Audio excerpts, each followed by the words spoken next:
I'm scared and somewhat unprepared. You think the stars will align in their own time, but I don't care. Give me a reason to satisfy your treasons. Change the seasons. This winter has lasted too long. We got it wrong. Maybe I'm scared of being alone, but baby, I've got to hold my own. 'Cause maybe love's not what I expected. Gotta run, run, run to the nearest exit. I think our timing's just a little off. Timing is everything, don't you know? And I'm scared, so scared. I don't think we can work it out. I'm scared. We got nothing to talk about. So scared. Roll around, you can scream and shout. I'm scared. I don't think we can work it out. Welcome back to Raw Food Prep class. Today we've got another delicious recipe for you. And we're going to get into some of the liquid feasting. And what do I mean by that? I mean soups, making soups. Once again, soup making is one of those staple foods. Everyone eats soup. Most people know how to make soup. Soup is normally just boiling vegetables in water until it just becomes soup. What we're going to do today is make soup probably faster than you've ever made before, tastier than you've ever tasted, well, when you make it yourself, tastier than you would have ever tasted before, and colorful, amazingly colorful, not losing all of that color in the cooking. And the way we're going to do that is with using our blender. Now, once again, I'm going to be using the power blender, but you can use a hand blender with this recipe, or you can use a normal smoothie maker with this recipe. It will work with that. You might just need to blend it a little bit longer. The recipe we're going to be doing is a tomato and red pepper soup. So we're going to be blending up tomatoes, red peppers, and some other ingredients. And literally 5 minutes, your soup is done, on the table, ready to be eaten. Soup normally is a half day to a whole day affair with things slowly simmering and adding spices and getting the flavors right. With this recipe, it's so easy, just chucking it in a blender, turning it on, and having an awesome soup. So let's get started. You'll notice the first thing in the blender is that it's got some water in it. Now this water's been warmed through slightly, so it hasn't boiled, it's just gotten a bit hot. That way we can have a hot soup.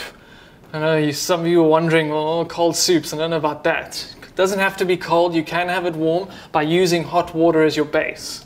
Okay, so we've got the hot water in there. And now we're going to get going with the tomatoes first. And we've got some great big tomatoes here. Let's start with 3. Remember to pull off the little green bit.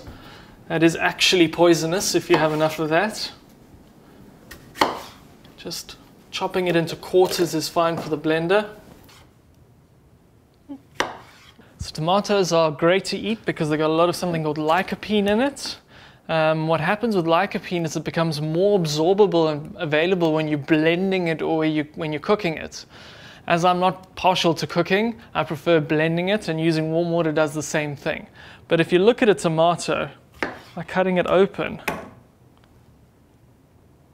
and certain segments of it as well, when you look at it, it's just got the most beautiful wateriness. It's great for getting liquid into our systems, for making us hydrated. And it's also particularly good for the lungs and for the reproductive system with the seeds. Many benefits with tomatoes. Okay, 2 more of those in there. So our tomatoes are in. Next, we got red peppers. Now these are beautiful looking red peppers. The thing to remember with your red pepper is that a green pepper is green because it's not ripe, whereas a red pepper is a green pepper that's ripe. So it's not that it's a different kind of pepper, it's just that the one's picked when it's actually ripe.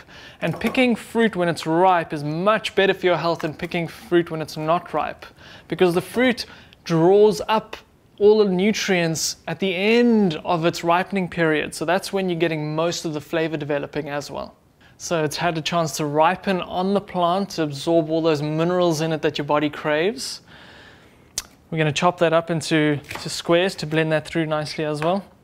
This is another reason why when you go to the shops, red peppers are more expensive than green peppers, because it's quicker to grow something when you pick it not ripe to letting it grow all the way to being ripe. Okay. Now here's an important question. What do you do with that? The seeds of the pepper. You take it outside and you throw it in your garden, and then it's going to grow pepper plants. Never waste anything out of your garden. This is, how many pepper plants is that? Maybe 30 or 40 red pepper plants that you can grow. And if you think of how much money that's going to save you in the long run, just from planting this one pepper seeds, phenomenal. So really get into any of the fruit that you have. If you cut it open and there's seeds in it, put it in your vegetable garden. Chop that through. Okay, let's do one more. I like to add a bit more of this because it gives the soup a bit more of a texture to it. It's not so watery. The tomato is quite watery, so it does make the soup quite watery. Excellent. We've got the peppers in. So tomatoes, peppers. What else have we got? Red onions. Okay, so I use red onions.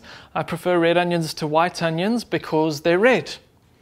Now, the color in food indicates the antioxidants in the food. Antioxidants, remember, those things that stop us from rusting from the inside out.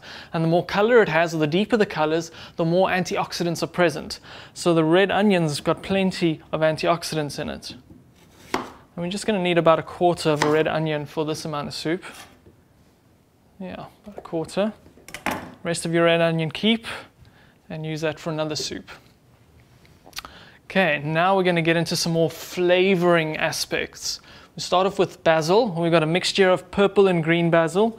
Once again, purple, color, amazing color too. There's so few foods that are actually purple. So if you can get hold of purple basil, excellent, excellent, potent, strong smelling and tasting basil.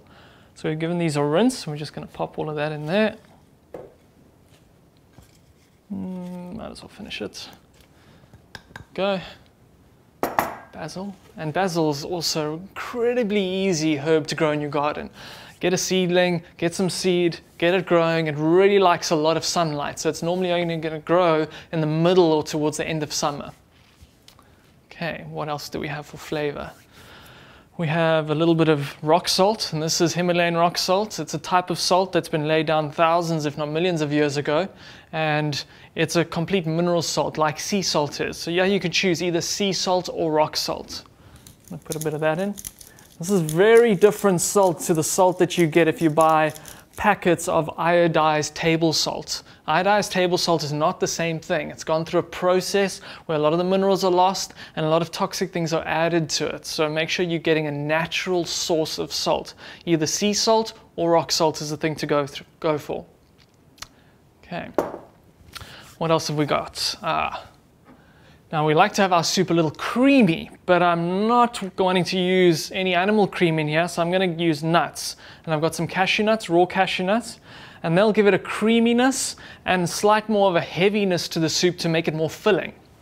So I'm just going to put about a handful of cashews in there, a few more.